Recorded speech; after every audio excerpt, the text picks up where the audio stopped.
Ada banyak orang yang akalnya bagus sekali. Oh itu orang punya cara berpikir mantap. Itu orang cara bicara mantap. Hatinya rusak. Betul? Di GKPO ada. Yang pikirannya brilian. Mantap. Rapat-rapat dia menyelesaikan persoalan dengan gampang. Hatinya rusak. Ada yang sebaliknya.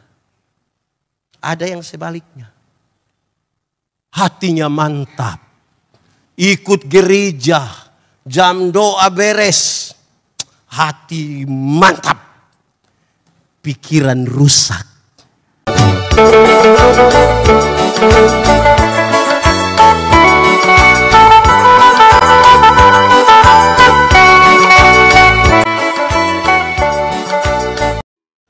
Bapak Ibu Saudara-saudara, Shalom. Sukacita di ulang tahun 66 GKPO Halim Perdana Kusuma. Tema kita adalah Dia Kekuatanku, bersyukurlah. Pembacaannya terambil dari Habakuk pasal 3 ayat 17 sampai ayat yang ke-19. Habakuk pasal 3 ayat 17 sampai ayat yang ke-19. Sekalipun pohon ara tidak berbunga, pohon anggur tidak berbuah, hasil pohon zaitun mengecewakan. Sekalipun ladang-ladang tidak menghasilkan bahan makanan, kambing domba terhalau dari kurungan, dan tidak ada lembu sapi dalam kandang. Namun aku akan bersorak-sorak di dalam Tuhan, beria-ria di dalam Allah yang menyelamatkan aku. Allah Tuhanku itu kekuatanku. Ia membuat kakiku seperti kaki rusa. Ia membiarkan aku berjejak di bukit-bukit. Demikian firman Tuhan. Berbahagia setiap orang yang mendengar firman, memelihara dan melakukan dalam hidup setiap hari. Shalom.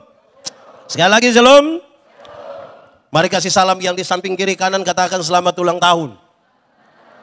Ulang tahun yang ke-66.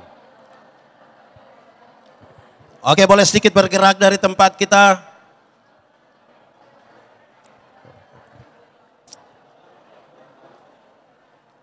Luar biasa, terima kasih banyak. Yang muda, yang tua, laki-laki, perempuan, kita bersuka cita hari ini. Puji Tuhan. Bapak Ibu Saudara-saudara, terima kasih banyak. Saya mulai khotbah ini dan mengatakan, saudara-saudara, saya berkhotbah di banyak acara hari ulang tahun gereja, dan saya suka mulai mengatakan begini. Kedewasaan itu ada 3. 1, dewasa biologis. Dewasa biologis itu, waktu itu kita punya berat badan hanya 37. Sekarang 73. Itu dewasa biologis itu. Waktu itu kita pakai celana nomor 27 tidak ada masalah karena perut rata saja. Sekarang perut macam ada 3 begitu. 1 di sini, 1 lagi, 1 lagi. Itu dewasa biologis. Siapa saja bisa. Makan tidur, makan tidur, makan tidur, cocok ya gemuk. Dan hari ini kita tidak merayakan itu. Hari ini kita tidak merayakan itu. Kedua, dewasa psikologi. Dewasa psikologi tidak tergantung umur dan berat badan. Umur 40 tahun tapi kalau tukang tersinggung, sedikit-sedikit tersinggung. Sedikit-sedikit tersinggung. Sedikit-sedikit tersinggung. Tersinggung kok sedikit-sedikit. Di sini ada yang biasa tersinggung-tersinggung. Nah itu kita pun soal itu. Saudara-saudara, banyak orang kalau tersinggung dia orang banyak. Orang Kupang suka bilang begini. Tidak beres itu. Hari ini juga saya kira mari kita berefleksi tentang itu. Ketiga, dewasa iman. Dewasa iman tidak tergantung berapa lama kita melayani Tuhan. Dewasa iman tidak tergantung seberapa lama kita jadi orang percaya. Orang dewasa iman tidak tergantung berapa lama dia jadi orang Kristen. Tapi dewasa iman itu kira-kira begini. Ada anak umur 3 tahun, ada meja berat 10 kilogram. Anak umur 3 tahun bisa pikul meja yang 10 kilogram? Bisa? Tidak bisa. 17 tahun kemudian, itu anak umur 20 tahun. Bisa pikul meja yang 10 kilogram? Yang berubah anak atau meja? Itu dewasa iman. Tidak akan meminta beban menjadi ringan. Tetapi dia meminta bahu yang semakin kuat. Orang dewasa iman tidak akan pernah merengek, menangis minta Tuhan. Kalau Tuhan berkenan kasih turun sedikit ini beban. Tidak. Karena dia tahu kalau Tuhan izinkan ada masalah. Tuhan tahu seberapa kuatnya dia. Amin. Saya mau tanya, saudara punya masalah? Saudara punya masalah? Tidak usah omong. Saya lihat yang ini muka masalah semua. Masalah ialah kesenjangan antara harapan dan kenyataan. Itu masalah. Tiap-tiap hari kita berjumpa. Tetapi saudara tahu, orang dewasa iman tidak akan meminta orang lain berubah. Tapi siapa yang berubah? Diri sendiri yang berubah. Kadang-kadang kita terlalu sibuk meminta orang lain berubah. Tapi kita tidak berubah. Kita lebih banyak pencitraan, saudara. Kita tidak berubah. Padahal kalau ada Tuhan di dalam kita, apalagi dalam perjalanan persekutuan 66 tahun, mestinya di tempat ini sungguh-sungguh nama Tuhan dipermuliakan. Amin. Saudara-saudara, pembacaan ini menarik. Ingin menggambarkan sesuatu yang baik sekali dalam doa ini. Tetapi saya mulai dulu, saudara. Mari kita lihat doa. Orang-orang percaya yang ada di GKPO ini biasa berdoa semua. Amin kah? Doa itu gampang atau susah? Doa penting atau tidak? Jadi karena doa gampang, doa itu penting, saudara menikmati kehidupan doamu dengan baik. Mulai bermasalah kan? Yuk, kadang-kadang doa yang gampang, doa yang penting itu tidak dinikmati oleh banyak orang. Bahkan untuk beberapa orang, doa itu beban. Anak-anak, remaja, kalau kita panggil, engkau berdoa di sini. Dia datang, dia doa cepat-cepat, pulang dia tanya dia pun teman, tadi saya doa baik atau tidak? Dia justru susah dengan itu. Ada orang paling cerewet di sini, tapi kalau kita bilang sebentar Pak, tolong doa makan, dia sembarang saja. Di sini ada yang begitu. Ada juga. Laki-laki atau perempuan? Nah itu kita soal di situ. Saya mau bilang pada saudara malam hari ini di acara sukacita ini, doa itu relasi, doa bukan kata-kata. Kadang-kadang kita terlalu sibuk untuk cari kata-kata, lupa membangun relasi. Padahal doa itu relasi. Kalau saya dan Pak Ketua Umum, kami dua punya relasi, kami dua saling kenal, saya jalan kaki, beliau naik motor, ketemu saya di jalan, tanpa saya minta dia berhenti, tanpa saya minta. Hei pendeta, mau kemana? Naik, karena kami dua saling kenal, kami dua punya relasi. Amin. Bayangkan kalau saya dan beliau tidak ada relasi, kami dua tidak saling kenal. Beliau naik motor, saya jalan kaki. Ketemu saya di jalan, berhenti juga. Tapi dia tanya, ojek Pak? Doa itu relasi, bukan kata-kata. Amin. Dalam relasi yang baik itu permintaan kita, kata-kata kita ringan. Ada orang yang doa makan, doa tidur, doa baca Alkitab. Dia punya kata-kata tidak berubah. Hanya itu saja. Seperti orang itu setia sekali. Di sini ada yang begitu? Ada juga? Ada ikut ibadah di sini? Pakai baju warna apa nih? Aduh itu jangan sampai di situ. Saudara-saudara, kalau hanya sekedar kata-kata, saudara bisa berkata-kata dengan orang yang tidak saudara kenal sama sekali. Pernahkah saudara ada satu waktu mau telepon begitu tiba-tiba, Pak Saudara Bel ada yang bilang begini, nomor yang Anda tuju tidak dapat dihubungi. Pernah begitu? Suara perempuan atau laki-laki? Perempuan. Saudara kenal dia. Dia kenal saudara. Tapi bicarakan saudara dengan dia. Doa relasi. Dalam relasi yang baik itu kita bisa mengatakan sesuatu. Menurut saudara saya kenal saya punya istri kok tidak? Kami ada relasi kok tidak? Nah karena kami saling kenal, kami punya relasi. Waktu saya mau minta sesuatu dari istri, cara mintanya ringan. Non, bikin teh dong saya. Gelas kecil saja, gula sedikit. Papa takut sakit gula. Kan kita saling kenal. Bayangkan kalau mau minta teh di istri, saya minta, Mama, buatlah segelas teh. Jangan terlalu banyak gula ya. Papa takut sakit gula. Sebentar ibu tanya saya, kau sehat? Doa, relasi. Dalam relasi itulah kita lihat sekarang apa yang disampaikan oleh Nabi Habakuk. Dalam sebuah situasi beragama dan berpolitik yang repot. Ini gambaran yang menarik sekali. Sekalipun pohon ara, sekalipun anggur, sekalipun pohon zaitun tidak menghasilkan apa-apa. Saudara tahu pohon ara yang dimaksudkan yang besar itu, yang akan dibuat manisan, yang akan setara dengan madu, tapi tidak menghasilkan apa-apa. Anggur yang sangat penting bagi mereka, minyak zaitun untuk kepentingan minyak untuk kesehatan, minyak untuk ibadah. Dan sekarang tidak ada apa. Sebuah keadaan yang bukan saja dipahami sebagai sebuah keadaan biasa. Tetapi mereka percaya kalau pohon-pohon ini tidak menghasilkan dengan baik. Bukan saja soal musim, bukan saja soal angin, bukan saja soal air. Tapi jangan-jangan Tuhan sementara marah kita ini. Jangan-jangan kita lagi sementara bermasalah di hadapan Tuhan. Jangan-jangan kita lagi tidak beres ini. Sehingga tidak bisa menghasilkan apa-apa. Dia tambah. Sekalipun ladang-ladang itu, tempat di mana gandum harus bertumbuh, sangat primer. Ketika tidak ada, ini bagaimana? Kambing domba terhalau semua. Sekalipun ini sapi, lembu, sudah tidak ada lagi. Dia menggambarkan sebuah keadaan yang susah sekali karena kebutuhan makan minum saja tidak ada. Bukan sekedar itu. Dia ingin menggambarkan ada masalah pada kepemimpinan. Baik pemimpin-pemimpin gereja, baik pemimpin-pemimpin politik. Ini sementara memfokuskan segala sesuatu bagi kepentingan mereka sendiri. Mereka membiarkan ketidakadilan itu ada. Mereka membiarkan orang-orang susah itu ada. Mereka sementara memperkaya diri. Membuat rumah yang megah. Mereka dihormati oleh banyak orang. Tetapi tanda-tanda kerajaan itu tidak ada di situ. Sebuah keadaan yang saya kira serius sekali. Tetapi apakah dia tuntas sampai pada mengeluh? Tidak. Tidak. Dia mau kasih tahu sesuatu yang paling puncak dari keadaan itu. Di keadaan di mana masalah-masalah itu ada. Sekalipun. Tapi dia tahu Tuhan itu kekuatan.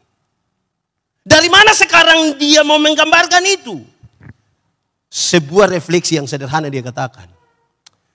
Dia itu yang menyelamatkan aku. Dia bicara hari ini? Tidak.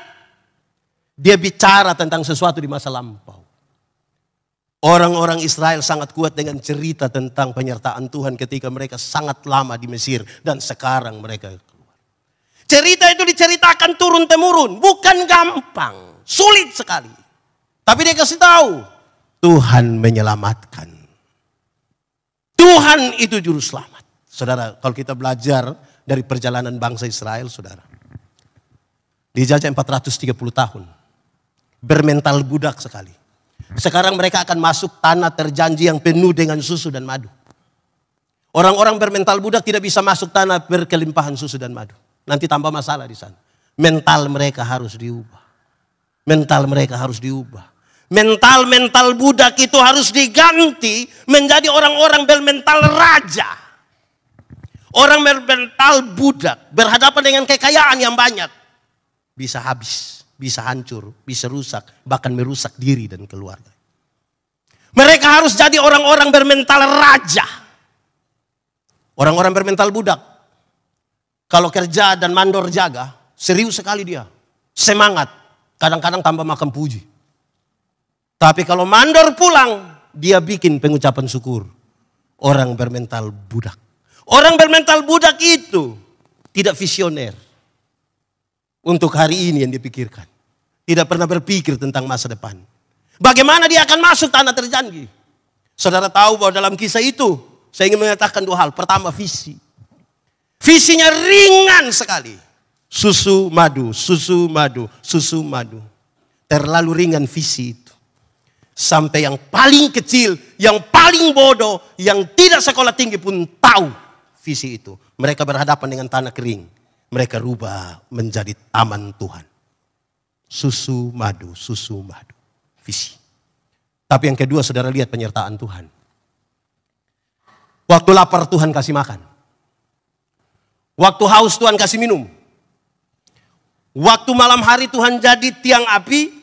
Siang hari Tuhan jadi tiang. Alkitab mencatat dua hal yang lebih. Pakaian mereka tidak diganti. Berpuluh-puluh tahun pakaian tidak diganti, tidak robek. Coba kita punya tidak ganti 3 hari. Repot saudara. Apalagi kalau saudara tidak ganti dan masuk gereja. Repot kan? Dia tambah lagi. Kasut mereka tidak rusak jalan di padang pasir yang panas. Puluhan tahun. Kasut mereka tidak rusak.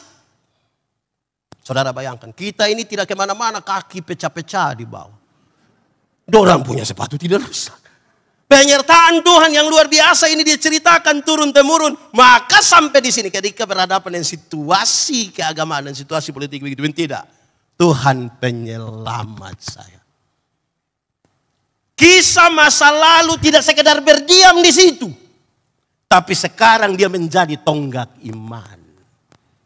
Yang mengatakan kepada kita sekalian, kalau Tuhan itu menolong mereka di masa lalu, Tuhan yang sama menolong mereka hari ini dan masa depan. Amin. Kalau 66 tahun yang lalu ada 5 keluarga ditolong oleh Tuhan membangun sebuah persekutuan. Masa Tuhan membiarkan kita yang sudah ribuan kakak hari ini? Masa Tuhan biarkan kita? Tidak. Pengalaman masa lalu Tuhan tarik untuk berdiri di depan mereka sekarang. Kamu lihat. Jadi ketika dia ada dalam persoalan itu, Tuhan tidak mulai dengan menjawab satu persatu kebutuhan jasmaninya. Dia kasih tunjuk dulu. Lihat ini penyertaan Tuhan. Kadang-kadang saudara, mata yang hanya tertuju kepada masalah tidak akan pernah melihat kemuliaan Tuhan. Mata yang hanya tertuju kepada masalah tidak akan diberikan kekuatan untuk maju lagi. Mata yang hanya melihat pada masalah dia hanya mengeluh. Saudara, saya ketemu banyak sekali orang yang kalau ketemu pendeta dia hanya patah leher sedikit baru dia bilang, Bapak hidup ini terlalu susah. Engkau mati sudah kalau memang sudah terlalu susah. Mau hidup lagi buat apa kalau sudah terlalu susah. Amin. Disinilah saudara dia bilang begini. Tapi aku bersuka cita. Saya mau tanya saudara, sukacita dan senang itu beda atau sama? Sukacita dan senang beda atau sama? Sama atau beda? Beda atau sama? Beda. Senang itu berurusan dengan kepuasan yang kita terima. Sukacita berurusan dengan sikap kita terhadap keadaan. Menyangkut senang, Alkitab berkata, ingat, ada waktu untuk senang, tapi ada waktu untuk susah. Jadi kalau saudara sementara senang sekarang, ingat, sedikit lagi susah. Kalau saudara sementara susah sekarang, mungkin sedikit lagi sudah mati mungkin. Kita juga tidak tahu kita hidup sampai kapan juga. Tetapi Alkitab mengatakan tentang sukacita dia bilang apa? Bersukacitalah, senang, baik waktu senang, baik waktu. Kalau saudara berefleksi, banyak jemaat, banyak anak-anak Tuhan, cari Tuhan hanya untuk senang, bukan untuk sukacita. Kenapa? Kalau senang yang saudara cari, dunia bisa memberikannya bagi saudara. Uang yang banyak membeli kesenangan, tapi tidak dengan sukacita. Kalau sukacita yang saudara cari, hanya ditemukan di dalam siapa? Tuhan. Senang itu bagian dari sukacita, tapi senang itu bukan sukacita. Ulang. Senang itu bagian dari sukacita, tapi senang itu bukan sukacita. Seperti ban itu bagian dari mobil. Tapi ban itu bukan mobil. Supaya jangan saudara naik ban, kira saudara naik mobil. Banyak orang mencari senang bukan sukacita. Ini kita punya persoalan untuk berefleksi tentang Tuhan. Tuhan yang ajaib itu sekarang dia tahu. Oh begitu. Bahkan Tuhan membuat saya seperti rusa. Yang melompat. Mengikuti ini bukit-bukit. Apalagi yang kurang? Ada masalah. Tuhan tidak pernah menjanjikan lautan tenang. Amin. Bukan laut kalau tidak ada gelombang. Air yang tidak ada gelombang itu namanya apa? Aqua. Itu tidak ada gelombang. Tuhan janji berikan kekuatan ketika saudara ada di tengah-tengah masalah. Amin. Itu yang jadi. Saya bayangkan saudara-saudara, Paulus dengan yakin sekali mengatakan begini. Apa yang dapat memisahkanku dari kasih-Mu Tuhan sahabat. Saudara tahu lagu ini? Kalau tahu pulang baru menyanyi. Jangan. Dia menggambarkan penderitaan ringan yang kita alami tidak dibandingkan dengan kekekalan yang Tuhan kerjakan bagi kita. Coba saya periksa penderitaan-penderitaan Paulus yang katanya ringan itu. Ada banyak. Tapi paling tidak saya sebutkan 3. 1, dia pernah terdampar di laut itu. Saya mau tanya saudara, terdampar di laut itu ringan? Supaya kalau ada yang bilang ringan, coba ikut saya ke laut. Saya lepas dia. Berarti tuh, Paulus itu pernah di penjara. Ringan? Kalau ada yang bilang ringan, coba bikin kerusuhan. Dia langsung tahu. Paulus itu pernah merasakan cambuk. Sekali hukuman cambuk di sana. Kira-kira 39 kali pukul. Di ujung cambuk ada gading yang kira-kira dia begini. Yang sekali ditaruh dia bisa bawa daging. Sakit. Ringan. Tapi kenapa dia bilang ini ringan? Waktu dibandingkan dengan peristiwa penyelamatan itu. Ini tidak ada arti apa-apa. Tidak ada arti. Amin. Refleksi yang paling gampang kita tanya ibu-ibu. Saya mau tanya ibu-ibu, boleh jawab jujur. Ibu-ibu. Di sini tidak ada ibu-ibu. Ibu-ibu. Melahirkan itu sakit atau tidak? Terlalu sakit. Baik melahirkan normal maupun abnormal. Tetap sakit. Ya sesar itu abnormal lah. Saudara, waktu ibu sakit melahirkan, kami suami saja kan tidak bantu kan. Suami-suami paling di luar terus dia taruh tangan di kepala. Dia bilang Yesus. Tapi tidak. Sudah bilang Yesus lah terus dia bayangkan kira-kira ini anak muka seperti siapa ini. Paling-paling. Ya kan? Sakit. Amin. Lanjut. Anak-anak ketika mereka baru lahir. Mereka kan hanya bisa menangis. Kalau anak-anak menangis. Orang tua membayangkan hanya ada dua persoalan. Basah atau lapar. Betul? Anak-anak punya waktu bangun. Orang tua punya waktu tidur. Orang tua punya waktu bangun. Anak-anak punya waktu. Banyak orang tua tidak tidur karena anak-anak. Jam 3 subuh juga orang tua masih sementara goyang-goyang. Pernah alami itu? Sudah sempoyongan karena tidak tidur sambil goyang-goyang. Seringkali ibu-ibu dipaksa lagi jadi penyanyi. Makanya lagu mereka seringkali tidak bisa dipertanggungjawabkan. Kalau tidak bobo digigit. Padahal justru kalau anak bobo itu baru nyamuk gigit. Kalau anak ada lari-lari nyamuk mana gigit? Ya tidak ada. Tapi sudahlah kira-kira gitu. Sekarang saya tanya saudara. Ibu-ibu ini kan latih anak-anak bicara. Bapak-bapak kan latih anak-anak bicara satu-satu suku kata. Ma, pa. Ketika dia mulai remaja, mulai ada teman. Dia suka bicara sama papa mama. Dia suka bicara sama papa mama. Dia lebih suka bicara sama teman. Ibu-ibu tahu begitu. Pertanyaannya, lalu kenapa kasih makan dia? Kenapa kasih makan? Kenapa kasih makan dia itu? Latih dia bicara, kok bukan bicara sama kita, dia bicara sama orang lain. Kok dikasih makan? Orang tua latih anak jalan. Satu-satu langkah sambil pegang di tangan dia latih. Ta, te. Jalan belakang itu. Waktu dia mulai remaja.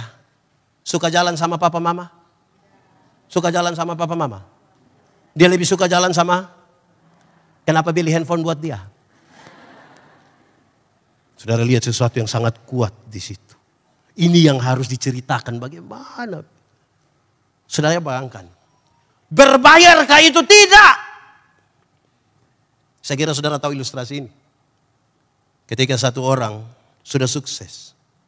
Dia pergi lihat ibunya yang sakit di rumah sakit. Rupa-rupanya waktu ibunya sakit. Dia sibuk sekali pergi datang kantor lihat ibunya. Satu saat dia datang. Dia bawa satu map.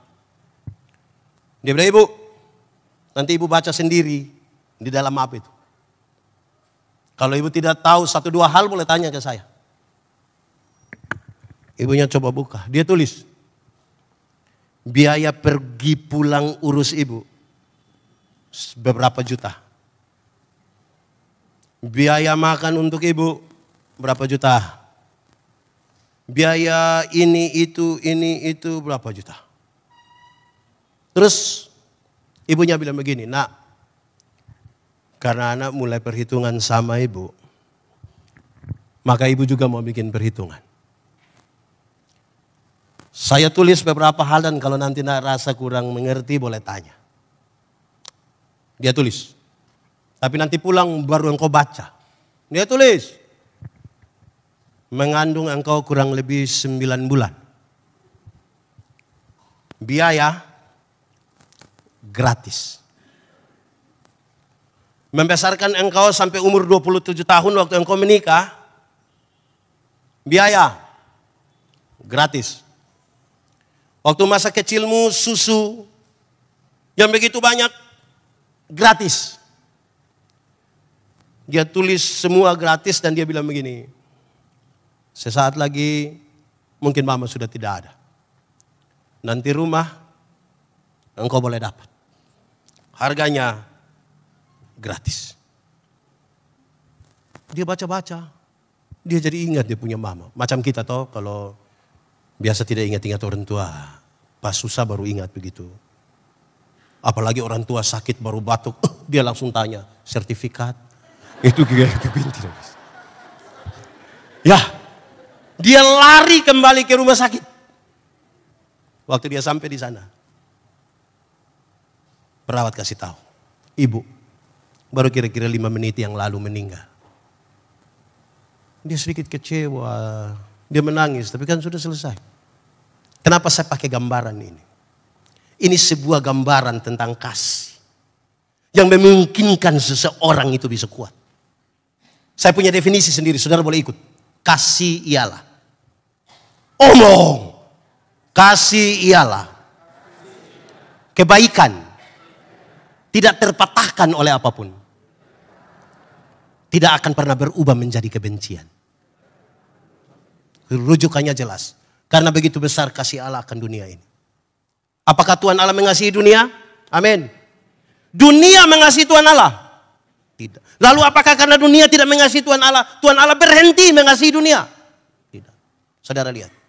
Apakah Tuhan Allah membenci dunia?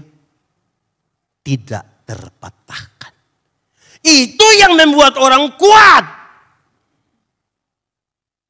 Apalagi yang kita bicara tentang Tuhan. Kalau bukan kasih. Apalagi yang kita bicara tentang Tuhan kalau bukan kasih. Mari kita lihat selanjutnya saudara. Waktu dia bicara tentang Tuhan dan tentang keselamatan. Yang pertama-tama dia taruh di situ adalah. Kalau dia harus menyelamatkan saya dan saudara. Dia harus menebus saya dan saudara. Dia itu Tuhan. Dia bukan manusia. Karena tidak ada manusia bisa menebus manusia. Bagi semua orang yang mau kuat itu pertama-tama taruh dulu. Dia Tuhan, dia bukan manusia. Kalau dia bukan manusia dia tidak akan jadi juru selamat. Kalau dia bukan Tuhan dia tidak akan jadi juru selamat. Karena dia Tuhan itulah dia jadi juru selamat. Selanjutnya, mari kita lihat penerimaan kita kepada Dia yang kita sebut sebagai Tuhan itu. Ini sebuah refleksi yang bagus sekali dari teks ini. Ada banyak orang rindu menerima Dia sebagai juru selamat, tapi tidak mau menerima Dia sebagai Tuhan. Saya ulangi kalimat ini. Ada banyak orang mau menerima Dia sebagai juru selamat, tapi tidak mau menerima Dia sebagai Tuhan. Kenapa manusia menerima Dia sebagai juru selamat? Karena kita tahu kita pasti binasa. Dia mau menebus kita ya terima. Tapi sekarang mau terima Dia sebagai Tuhan. Banyak orang tidak mau. Kenapa? Kalau terima Dia sebagai Tuhan harus tunduk kepada apa yang dia mau. Ini jadi masalah saudara.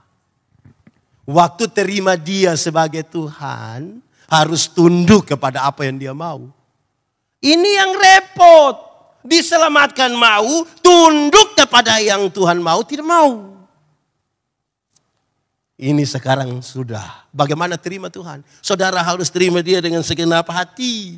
Tetapi juga segenap akal budi. Saudara, saya ingin mengatakan kepada saudara, saudara harus terima Dia dalam kesadaran di sini juga.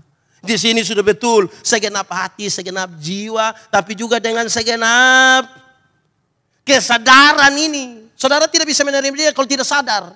Bagaimana saudara pingsan terima Dia? Dalam kesadaran. Sekaligus belajar menjembatani dua hal ini.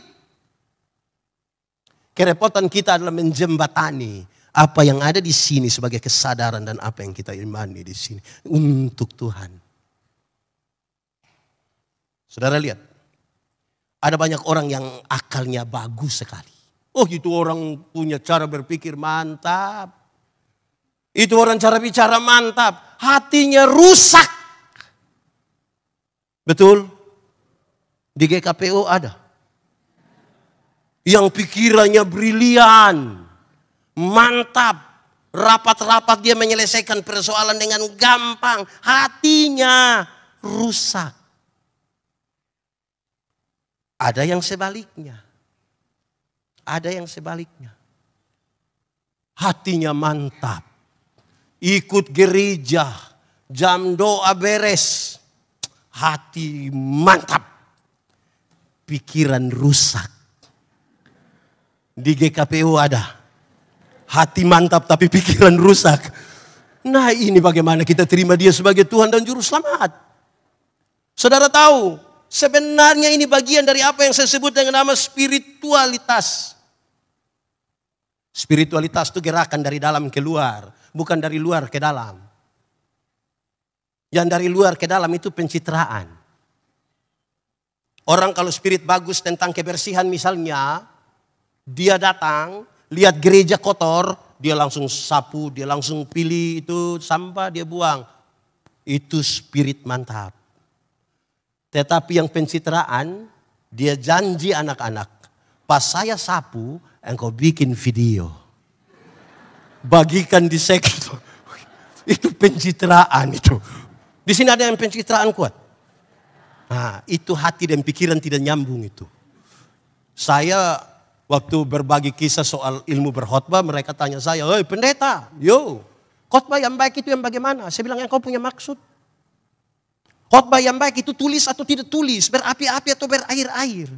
Saya bilang tidak. Khotbah yang baik bukan soal tulis atau tidak tulis, bukan soal berapi-api atau berair-air. Khotbah yang baik ialah bicara apa, lakukan itu. Jangan omong lain, buat. Ada orang yang lebih parah, pikir lain, omong lain, buat lain. Hasilnya kelainan. Saudara kalau ketemu orang kelainan itu kan tidak sinkron semua. Pikiran lain. Nah repotnya kalau dia ada di GKPO. Dia bikin rusak ini gereja. Jadi bagaimana sekarang kita akan bertumbuh? Tadi dari soal iman kita, saudara. Saudara, definisi tentang iman ini menarik. Definisi iman ini menarik. Tidak ada definisi yang lebih indah selain tadi. Selain yang tertulis di Ibrani 11 ayat 1. Apa? Iman adalah apa? Dasar dari segala sesuatu yang kita harapkan. Dan bukti dari segala sesuatu yang pada saat semua orang rindu melihat dulu baru percaya. Justru definisi iman bilang tidak melihat tapi. Nah ini repot ini. Saudara, kalau ada kecelakaan kendaraan, tinggal 2 orang yang selamat. 1 orang beriman, 1 bukan orang beriman. Yang orang beriman akan mengatakan, untung Tuhan saya selamat, untung Tuhan. Yang tidak beriman akan bilang, untung tadi saya lompat cepat-cepat. Satu peristiwa yang sama, refleksi beda. Apa yang ingin saya katakan di sini? Supaya kita betul-betul bisa berefleksi sesuatu tentang apa yang disampaikan oleh Abah Akuk ini. Saudara, iman itu dasar. Dasar itu fondasi. Fondasi kuat, bangunan kuat. Fondasi miring, bangunan. Fondasi dari apa? Yang kita harapkan. Harapan itu apa? Cita-cita masa depan, idealisme masa depan, visi kita bersama. Saudara mau jadi orang tersukses silakan. Mau jadi orang paling kaya silakan. Mau jadi orang paling cantik silakan. Tapi saudara bangun dia di atas dasar apa? Itu pergumulan kita. Karena orang yang tidak beriman sekalipun rindu jadi sukses, rindu jadi kaya, rindu jadi yang paling cantik. Yang membedakan kita adalah kita sementara bangun di atas dasar apa? Bukti. Bukti dari apa? Yang tidak kita lihat. Ini penjelasan yang menarik. Kenapa? Para arsitek. Waktu dia ingin menggambar sesuatu bangunan. Mungkin juga gereja ini. Waktu dia mau gambar satu bangunan. Dia taruh dulu di sini. Ruangan berapa? Ukuran kira-kira berapa? Berapa lantai, pintu di mana, jendela di mana, tangga di mana. Itu dia taruh di sini. Kelihatan atau tidak kelihatan? Dari yang tidak kelihatan, dia gambar di atas kertas. Mulai kelihatan? Mulai kelihatan. Setelah dia gambar di atas kertas, baru orang mulai bekerja. Waktu bangunan itu jadi, bangunan itu sudah mewah, banyak orang kagum dengan itu bangunan, foto-foto lagi di depan. Saya mau tanya, yang kagum yang foto-foto di depan bangunan itu tahu kekuatan dari itu gedung? Tahu? Siapa yang paling tahu kekuatan gedung itu? Yang gambar dan tukang yang mengerjakan. Dari sesuatu yang tidak dilihat kepada sesuatu yang bisa dilihat. Paham itu dulu baru kita bilang Tuhan engkau kekuatan. Hari-hari ini saudara kita paling suka mengatakan, apa kabar hari ini? Semua selalu bilang luar biasa. Tidak salah kan? Pertanyaan kedua, luar biasa tiap hari atau hanya satu hari? Luar biasanya tiap hari atau hanya satu hari? Yakin tiap hari? Oke. Kalau luar biasa tiap hari, ya dia jadi biasa-biasa. Karena sudah tiap hari. Saudara jangan anggap remeh persoalan-persoalan yang tidak luar biasa. Contoh, denyut jantung kita itu biasanya tek, tek, tek, tek. Biasa? Coba besok pagi saudara bangun tidur, dia menjadi luar biasa. Dia punya denyut, tek, terus dia diam barang 1 menit. Dia ulang lagi, tek, tek. Luar biasa. Oh, jadi sekarang saudara pilih yang mana? Kadang-kadang saudara yang menarik itu, kita mengalami sesuatu dengan Tuhan, kita pikir yang luar biasa. Saudara bayangkan bangun tidur yang biasa-biasa itu tanda Tuhan menyertai saudara. Bayangkan kalau tadi malam Tuhan kemana begitu, terus pagi tadi lupa kasih bangun saya dan saudara. Hari ini sapa kubur sapa. Jangan berpikir sesuatu yang luar biasa saja. Karena Tuhan punya penyertaan ini. Begitunya. Itu yang Tuhan mau sampaikan. Membentangkan itu di depannya. Pengalaman masa lalu dan kehidupan setiap hari. Saudara lihat penyertaan Tuhan itu seperti apa. Yang menarik adalah banyak orang pikir Tuhan tidak ada di sini. Banyak orang kira Tuhan tidak ada di sini. Padahal anak-anak sekolah minggu menyanyi. Hati-hati gunakan tanganmu. Hati-hati gunakan tanganmu. Kenapa? Karena Bapa di sorga. Hati-hati gunakan. Banyak orang pikir Tuhan tidak ada di sini.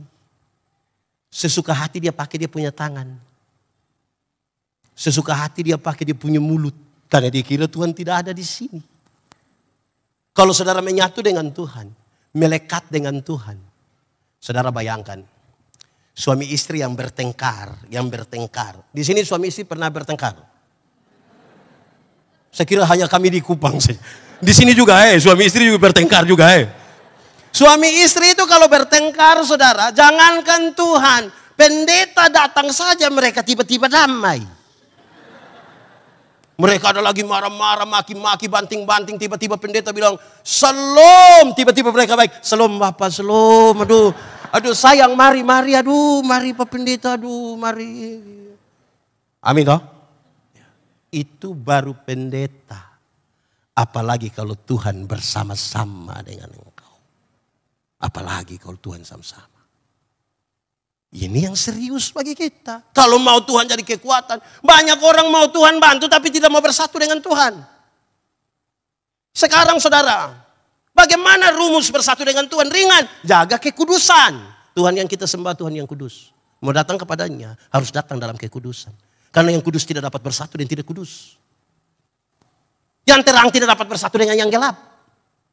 Tanggalkanlah kasutmu sebab tempat di mana engkau berdiri itu kudus. Ini yang susah. Saudara, kita di terang bisa lihat orang di gelap?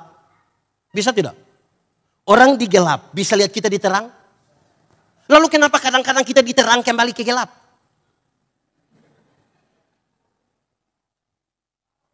Saya tidak tahu juga, tapi seringkali orang di terang itu suka kembali ke gelap itu kan dia suka begini. Itu apa itu? Di sini ada yang biasa mengintip itu. Di terang dia pulang ke gelap. Saudara kalau dia mulai begini nih, itu bisa saja dia ajak orang. Lama-lama kita mengintip berjamaah itu. Itu jadi susah. Saudara, 31 Desember kalau kita bergereja, kan rata-rata gerejanya malam toh. Wah, masuk gereja tuh agak suram ini lampu-lampu. Terus mulai dengan musik klasik. Teng, teng, teng, teng, teng, teng, teng, teng, teng, teng, teng, teng, teng, teng. Terus ada puisi. Tidak terasa. Saya dalam hati, engkau tidak rasa. 365 hari ini rasa kok tidak. Lalu kenapa bilang tidak rasa? Bla bla bla bla bla. Terus dia bilang begini. Mari kita tulis catatan dosa kita.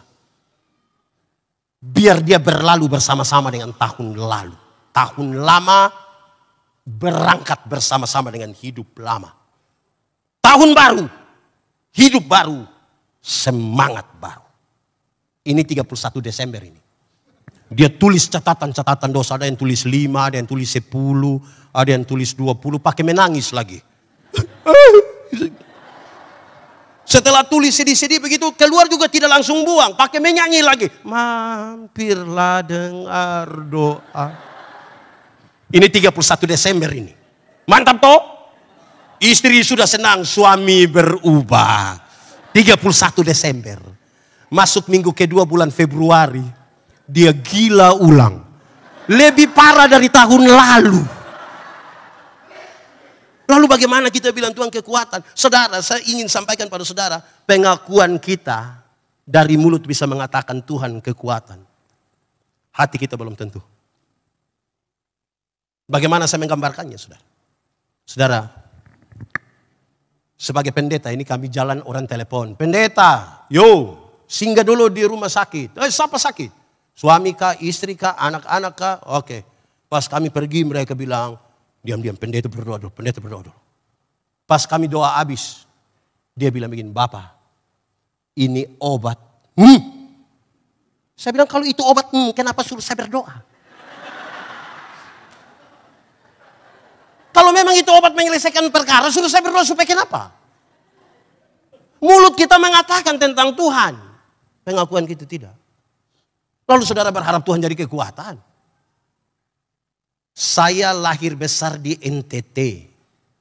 NTT, nanti Tuhan tolong. Salah sedikit nanti Tuhan tampar nanti. Saya lahir besar di NTT. Kalau saya cerita tentang NTT, saudara percaya tidak? Saya lahir besar di NTT, saya cerita saudara percaya kok tidak? Kalau saya lahir besar di NTT, saya lebih banyak cerita tentang Bogor. Saudara percaya atau tidak? Kenapa saudara tidak percaya?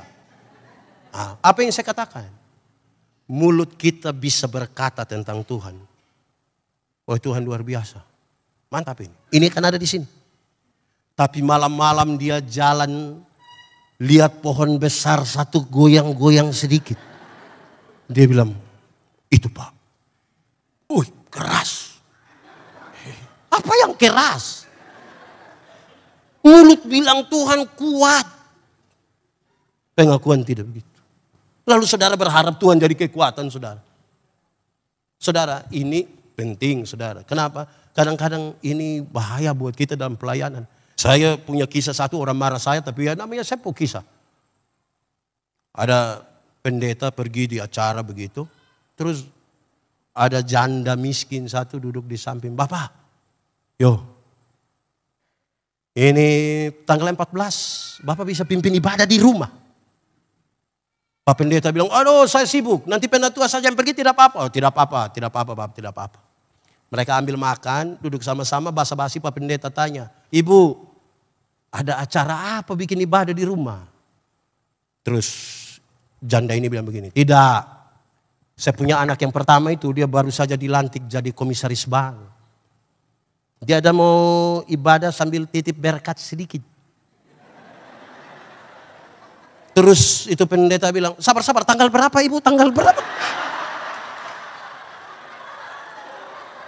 Terus ibu bilang tanggal 14. Dia bilang, saya pikir tadi tanggal 4.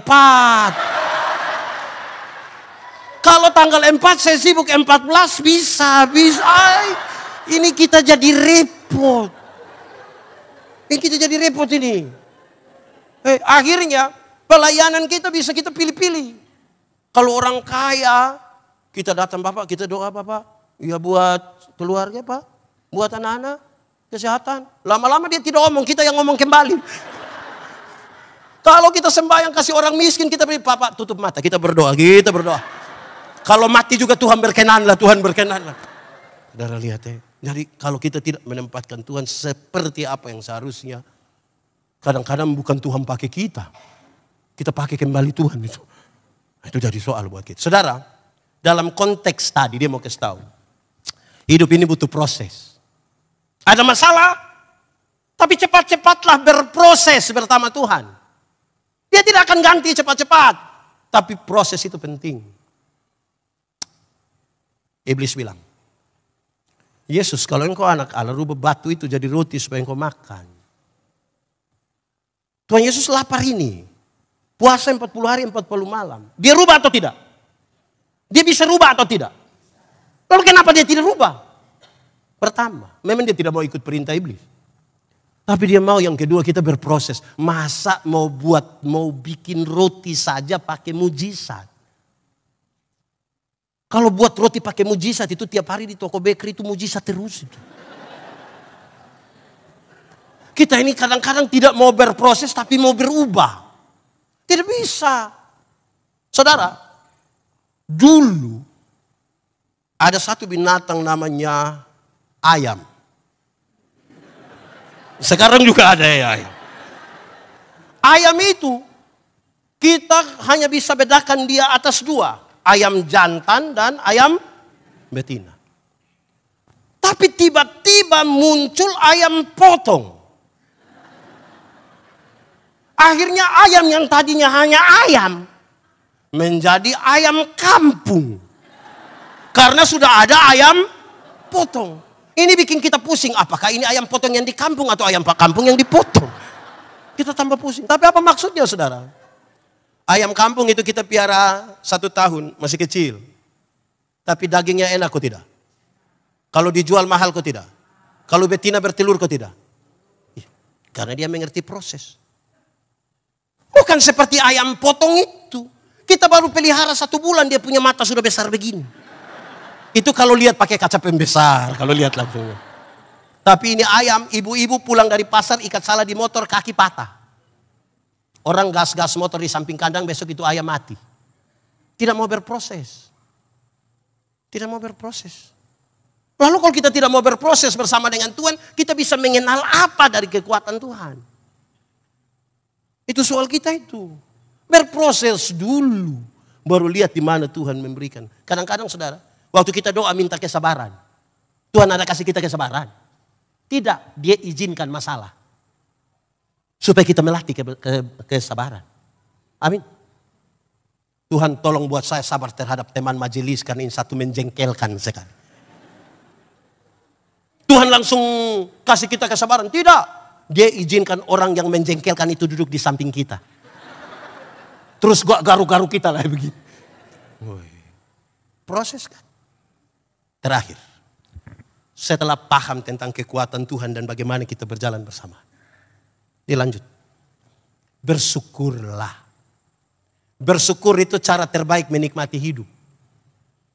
Orang yang tidak tahu bersyukur itu tidak akan menikmati hidup. Hati manusia lebih luas dari dunia ini. Artinya semua materi di dunia isi di hati manusia. Tetap masih kurang karena manusia selalu tidak puas. Yang bisa menutupi itu adalah apa? Bersyukur. Saudara jalan kaki, saudara berdoa, Tuhan, yo, kasih saya sepeda 1. Tuhan kasih sepeda 1, dia naik 2-3 bulan dia berdoa, Tuhan, naik sepeda memang enak, tapi tanjakan yang di situ Tuhan. Itu betis dengan paha sulit dibedakan. Tuhan. Lalu engkau punya mau? Kalau boleh kasih saya motor 1. Tuhan kasih motor 1, naik 5-6 bulan dia berdoa ulang, Tuhan, naik motor memang enak. Tapi istri saya berat 80. Anak 3 orang baru montok-montok semua. Setiap kali motor bunyi, 4 mau naik Tuhan. Motor bawa masalah baru dalam kami punya rumah. Engkau punya mau? Kalau boleh mobil 1 Tuhan. Tuhan kasih mobil 1 naik 1 tahun dia berdoa Tuhan.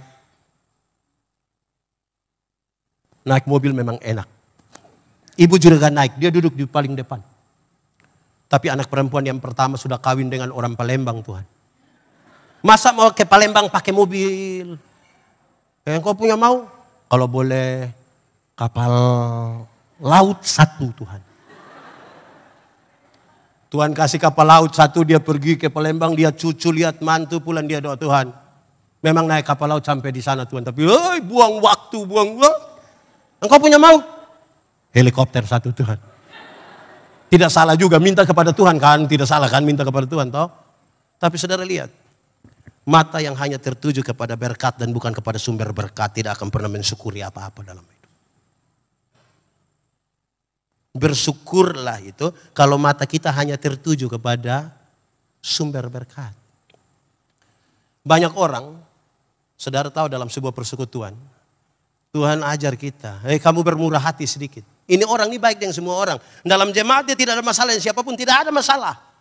Sangat baik, rajin gereja, sudah baik itu. Tapi dia terlalu sekikir. Sekikir pakai bahasa di Jakarta apa? Sekikir sudah, sekikir itu. Pelit itu. Di sini ada yang pelit-pelit itu. Ada juga. Ada di rajin gereja. Jadi kita kurang bermurah hati. Kita tidak bermurah hati di situ. Karena pelit sekali. Saudara, ada satu waktu. Ada 2 orang minta karunia kepada Tuhan. Ternyata di Tuhan tinggal 2 karunia. 1 karunia memberi. Yang 1 karunia menerima. Orang pertama cepat-cepat ambil karunia menerima. Tinggal karunia. Orang kedua agak berat-berat dia ambil sudah karunia memberi. Lewat 20 tahun kemudian mereka ketemu di satu perapatan jalan di lampu merah itu. Yang punya karunia memberi. Sementara di atas mobil mewah satu tanda ini orang sukses ini. Yang punya karunia menerima sementara duduk minta-minta di pinggir jalan. Waktu mereka baku lihat begini yang satu lah.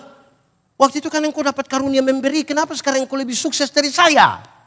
Dia bilang begini, kawan, karena Tuhan tahu saya harus selalu memberi, maka kepada saya Tuhan berikan lebih. Engkau kan mau kasih orang, jadi saya kasih titip lebih ini. Karena engkau tidak ada, engkau harus bagi. Tapi kamu ini kan karunia menerima. Jadi di mana-mana tuh hanya, saya tidak tahu kita ini lebih banyak karunia apa ini. Saudara, uang itu semua orang butuh. Tapi ada satu kisah kecil tentang uang. Di satu tempat makan, ada orang makan. Oh betul, tahu di tempat makan orang makan. Kalau di tempat makan orang tidur itu bukan tempat makan. Ada juga pengamen di situ. Sementara orang makan, pengamen ini datang. Menyanyi seadanya. Ku ingin saat ini engkau. Lagu belum selesai dia angkat dia punya tempat uang tuh. Ya dikasih uang berapa? 500. 1000, 2000. Ini terakhir saya sudah habis. Di tempat makan yang kedua. Ada juga makan. Ada juga pengamen. Tapi pengamen yang satu ini datang. Dari satu meja ke satu meja. Dia bilang, boleh saya menyanyi? Ya. Mau saya nyanyikan lagu apa? Setelah dikasih tahu. Dia menyanyi dengan baik. Sampai selesai dia tanya. Bagaimana? Oke, dia kasih keluar tempat uang. Terus dikasih 5.000, 10.000, 20.000. Di tempat makan yang berikut, ada orang makan, ada juga orang menyanyi. Tapi pengamen yang satu ini, dia tidak mau ganggu siapa-siapa. Dia duduk di pojok ruangan. Bawa satu pengeras suara kecil. Tidak bermaksud mengganggu siapa-siapa, dia menyanyi di situ. Di sampingnya ada banner. Di bawah banner itu ada kepingan-kepingan CD. Di banner itu tertulis. Hasil penjualan dari kepingan-kepingan CD ini 20%-nya akan dipakai untuk membantu satu tempat di kampung ini untuk pendidikan. Habis makan, ada yang datang tanya berapa? 50.000. Ada yang ambil 2, ada yang minta nomor rekening dan seterusnya. Sama-sama menyanyi, sama-sama di tempat makan. Kenapa beda dapat uang? Di tempat makan yang pertama, kenapa dia dapat uang? Kecil. Karena matanya hanya tertuju kepada uang. Dapat, tapi receh. Receh. Di tempat makan yang kedua. Kalau di tempat makan yang pertama dia punya ukuran-ukuran itu hanya uang. Pertemanan hanya uang, kebersamaan hanya uang, semuanya uang. Tempat makan yang kedua dia dapat lebih, 5.000, 10.000, 20.000. Kenapa? Karena dia tidak sekedar memandang uang dengan mata saja. Dia sekaligus memandang uang dengan pikiran. Mengeksplor semua yang dia taruh di sini. Dia berlatih secara baik. Dia dapat lebih. Di tempat makan yang ketiga, kenapa dia dapat lebih banyak? 50, 100 dan lebih. Karena dia tidak sekedar memandang uang dengan mata, dengan otak saja. Tetapi sekaligus dia memandang uang dengan apa? Hati. Dia mendapat lebih dari itu. Saudara, itu satu kesatuan dalam perjalanan kita bersama-sama dengan Tuhan. Cara pandang kita terhadap diri, cara pandang kita terhadap berkat, dan cara pandang kita terhadap Tuhan. Mari kita tunduk kepala di hadapan Tuhan.